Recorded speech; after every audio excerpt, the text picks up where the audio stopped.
In a recent post on Truth Social, Donald Trump, the president-elect, issued a stark warning to the European Union, EU.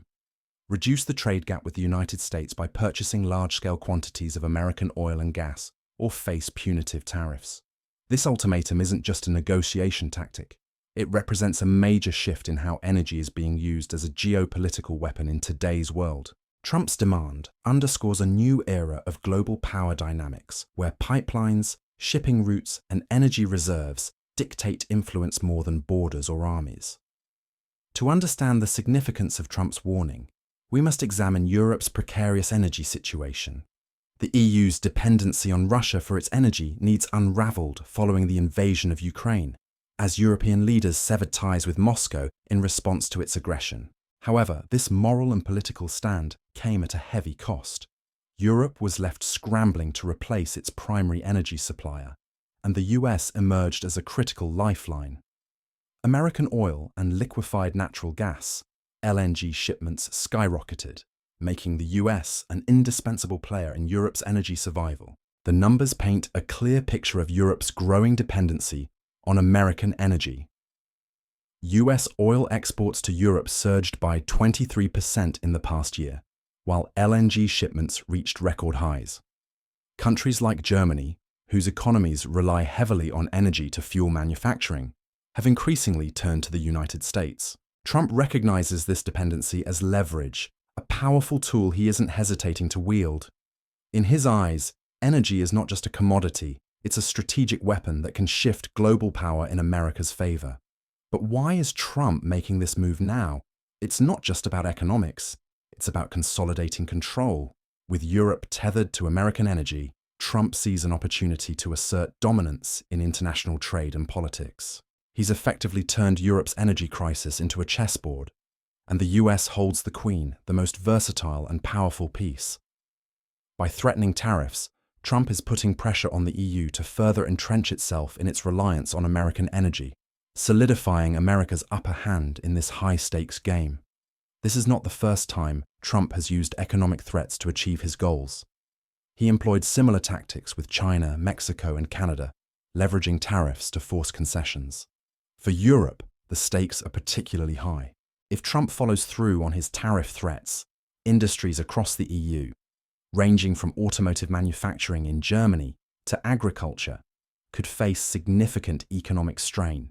For example, German car makers, a cornerstone of the country's economy, could become less competitive in global markets if US tariffs were imposed.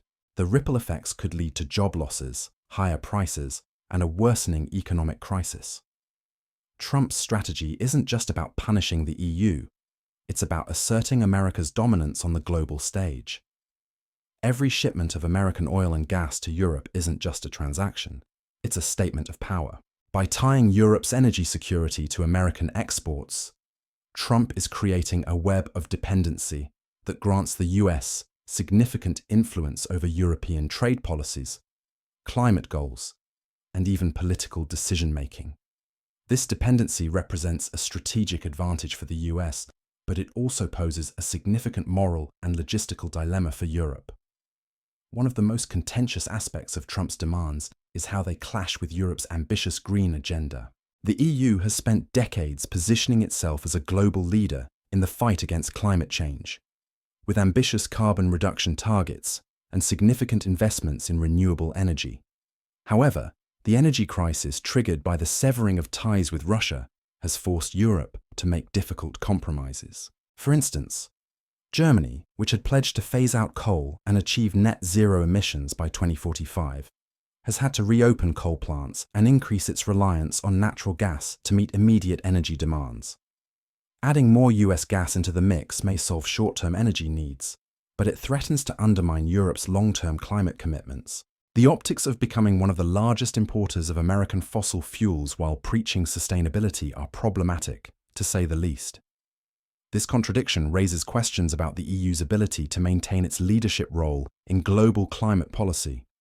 Moreover, building the necessary renewable energy infrastructure and scaling up production will take years, time that Europe doesn't have in the face of its current crisis. For Trump, Europe's climate concerns are of little consequence.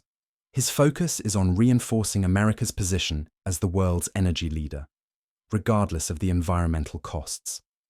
This approach is emblematic of Trump's broader foreign policy strategy, which prioritizes putting America first, even if it means alienating allies or undermining global cooperation. His demands signal a broader strategy aimed at redefining the rules of international engagement, where energy becomes the ultimate bargaining chip. However, this strategy is not without risks. Overplaying his hand could push Europe to seek alternative energy suppliers, such as China or Middle Eastern countries. China, in particular, has been expanding its influence in global energy markets, and a rift between the US and the EU could provide Beijing with an opportunity to strengthen its foothold. Additionally, Europe has been exploring ways to diversify its energy sources, including investing in renewable energy and importing gas from countries other than the US. The question is whether Europe has the capacity to resist Trump's demands, or if it's too late to escape the web of dependency. Diversifying energy sources takes time and resources, and renewable energy, while promising, cannot yet meet Europe's immediate needs. This leaves the EU in a difficult position: comply with Trump's demands and risk losing credibility, or resist and face economic repercussions that could further strain its already fragile economy. Trump's ultimatum also has implications beyond Europe. It serves as a warning to other US allies and trade partners about the lengths he's willing to go to secure America's interests. By weaponizing energy, Trump is not only reshaping the US-EU relationship, but also setting a precedent for how energy can be used as a tool of geopolitical leverage in the future. In conclusion, Trump's demand for Europe to buy more American oil and gas is about much more than closing a trade gap. It's a bold move to consolidate America's power in the global energy market, assert control over an ally, and redefine the rules of international politics. For Europe, the stakes couldn't be higher.